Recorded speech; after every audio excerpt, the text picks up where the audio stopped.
I've been oyster farming since I was 14. My dad came home from the war and 10 years before that, and I sort of followed straight into oyster farming on his coattails. Plus he followed his father's grandfather into oyster farming. Tommy Thompson came down to Oatley in the upper reaches of the Georges River in 1876 as a very young man, and built stone jetties and started oyster farming when the industry was first underway in the early 1880s. The Georges River had a great place in the oyster industry of New South Wales. It certainly was the top oyster producer. Yeah, the Sydney rock oyster industry was really booming along in the 1940s and 50s and 60s, and right up until the end of 1970, when there was a massive stop for 6 months while we sorted out the sewage overflow business and the purification of oysters business. Then that problem was behind us, and away we went again. Oysters grew terrifically, and the farming of oysters went great guns up until about 94 or 5, when QX arrived and levelled the industry totally. In 2 years' time it was reduced from 50 odd farmers just down to my brother and myself. This created incredible hardship for the farmers. Many guys had children at school and university. There are all sorts of guys in middle age who had no more skills than oyster farming. We guessed that it would move to the Hawkesbury at some time because it was the next closest river to Sydney. It seemed more vulnerable, it had more people living on its banks, and it seemed to be the one that would fall next. And it did, of course. It fell 5 years later. But in that 5 years, the development of the Sydney rock oyster, disease-resistant Sydney rock oyster, had been progressing with the great help from the research station at Port Stephens. The farmers from Hawkesbury were able to start growing the Pacific oysters.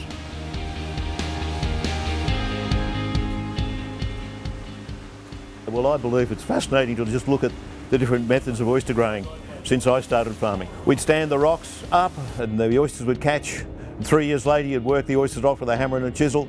Turn the rock was hard work. But at the same time, back in the 1950s, oyster trays were being introduced. We had semi-trailer loads of timber going into the water being eaten out regularly. We tarred all the timber before we put it into the river to cultivate oysters on, but there was such a mass of it required to grow oysters on sticks.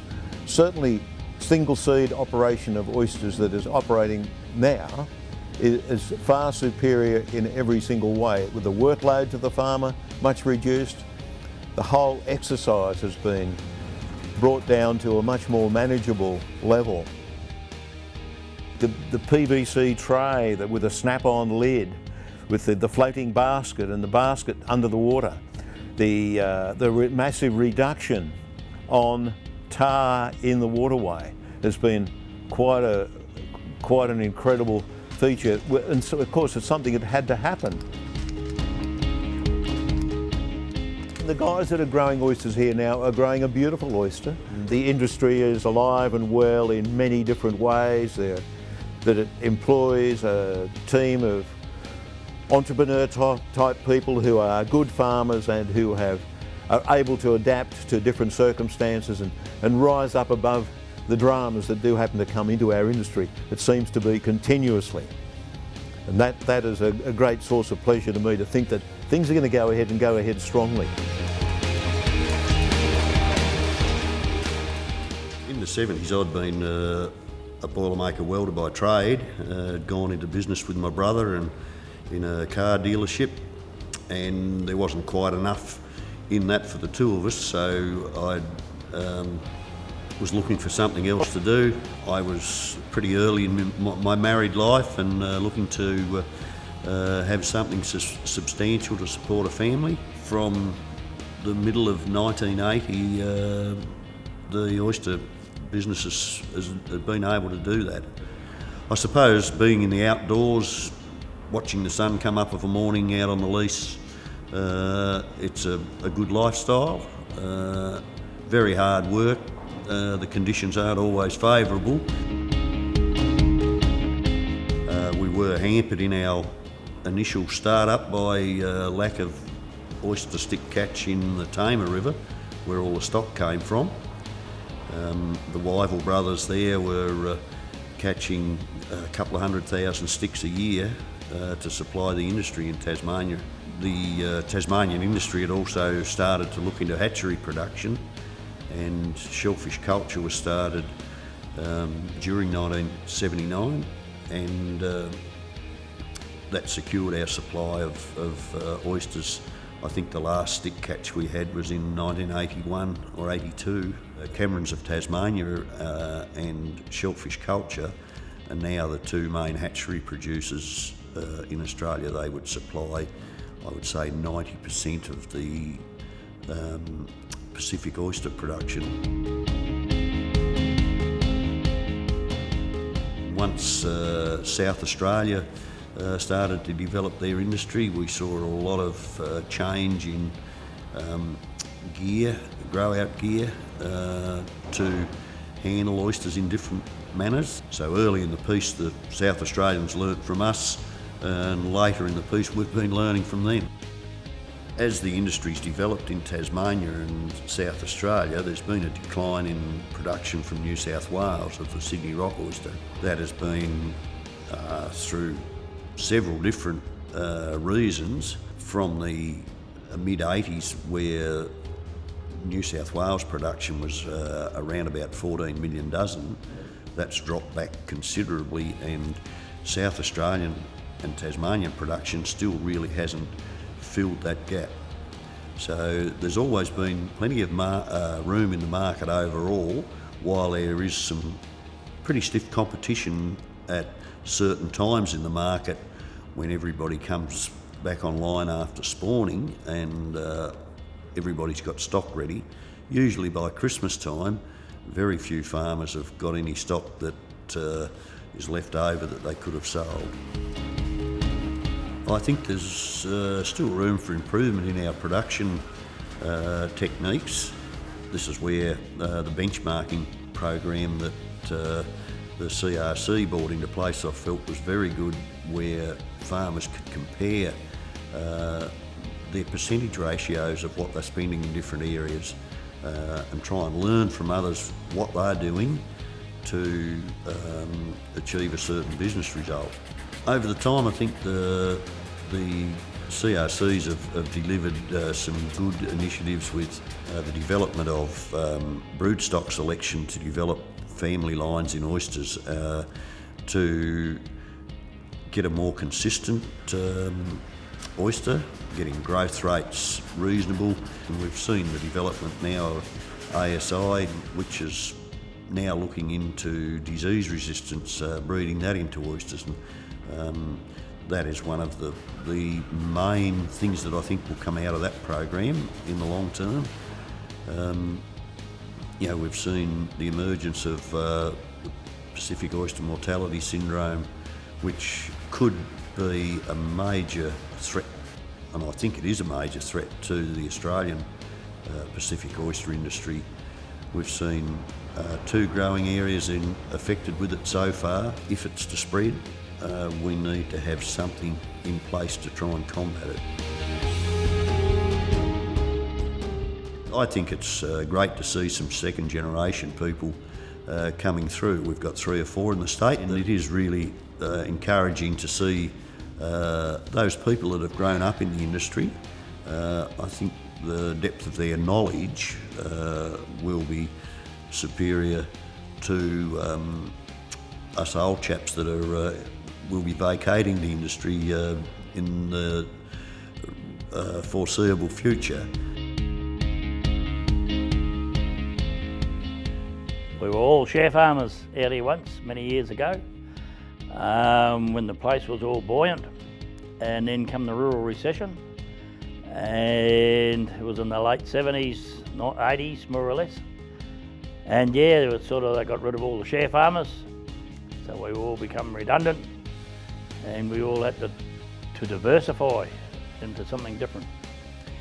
And I was lucky enough, I had good advice from Tassie and from Streaky Bay, and I started off on oysters. But to grow a decent oyster would take 2 years, where a crop is only 90 days from dryland farming.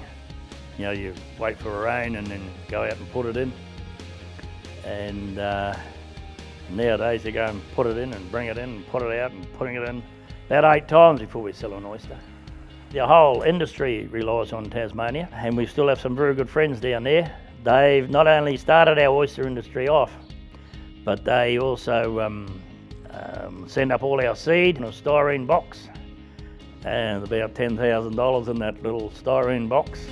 It's a hard job because you've got to be qualified in so many different fields. There's probably 5 or 6 different skills all in one show, and it's hard to get some of the boys to do all that. You'll notice that most of them are all family, like there'll be dad and the boy and the wife and all that stuff, even including the kids. If you haven't got a good cook behind you, I don't think you'd make it. But the big thing of any success is his wife. Yep.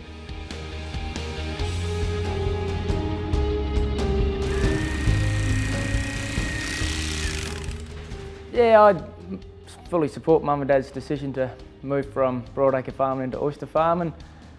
It was more of a necessity at the time. We didn't have a lot of options, but yeah, it turned out to be a really good business venture, and yeah, it's a really good family business. Mum and Dad are still involved, and my kids are doing a little bit on the Saturdays and Sundays, and yeah, we're still very happy with how things turned out. Some of the other things we learnt from the benchmarking project was that just how much labour costs our businesses. You know, we're aware of the cost, but it's when they lay it down on paper for you in black and white and point it out to you that you realise that labour is our second highest expense. So some of the things we worked out is that we really need to get the industry to support technical innovation, new grader machines, faster grader machines. What we've found is that a small family-run business in oyster farming can make a lot more net profit than when you gear it up too much and get too top-heavy. So we only buy 2 million spat a year. We aim to sell 100,000 dozen, which puts us in the small to mediums. But yeah, that's what we've found, and I quite enjoy having to get the work done with enough money in the bank to enjoy the time with the family.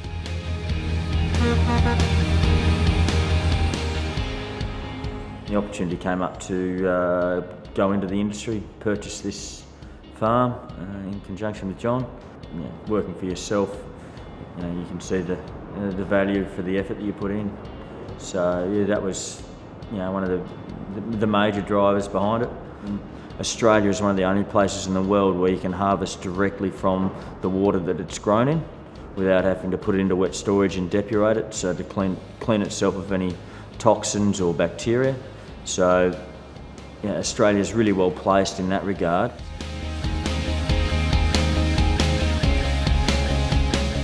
I started off my career in marine science by studying marine biology down at Melbourne University. From there I went on and did a PhD in pearl oyster aquaculture at James Cook University. After that I decided that I wanted to be in business for myself, and I saw a good opportunity in the New South Wales oyster industry and jumped on it with a friend of mine, Rob, and we've had the farm for 3 years. The oyster industry has been a great experience for me. It's been a steep learning curve, and it hasn't always been easy. There's been a lot of pitfalls along the way, but I enjoy taking on a challenge and learning from my mistakes and getting better at it as I go through. So it has been an overall a really positive experience, and now we've got a farm that is 3 times the size than what we bought.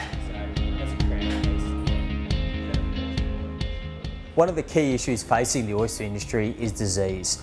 This is something that has devastated parts of the industry, so what we're trying to achieve with the selective breeding program is to breed a more resilient oyster that can withstand those diseases, and so that we have a greater survival rate, great growth, good condition, and breeding from those oysters so that we can have a consistent supply of a high quality product.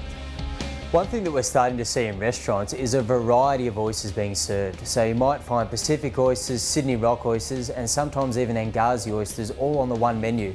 So giving consumers the opportunity to try those different products.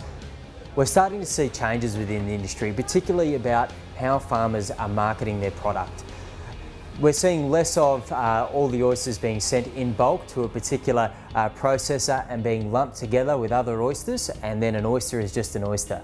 Now it's about selling the story as well, where that product has come from and how it's been grown and what makes it unique. And that way people can decide on what appeals to their taste, and they can go and seek that product out. knowing where my oysters are coming from and the knowledge that I've picked up through the relationship I've had with Matt have been great. So then I can then pass that on to my customers. It's exciting to see the consumer support the local oyster industry and the local produce. As a whole, the future for the Australian oyster industry looks very bright. But in order for that to happen, we need every link in the chain to improve. All the way from breeding the oyster, making sure that we've got a great quality product with good genetics and good disease resistance coming out of the hatchery. We need to increase efficiency at a farm level, and then we need to really market the product properly so that people realise that it's a really high quality, premium Australian grown product. If we as an industry can achieve each of those things and make sure that we've got the full chain linking together, then I think we've got every chance of going upwards from here and the oyster industry being in a very good position in the next 5 years.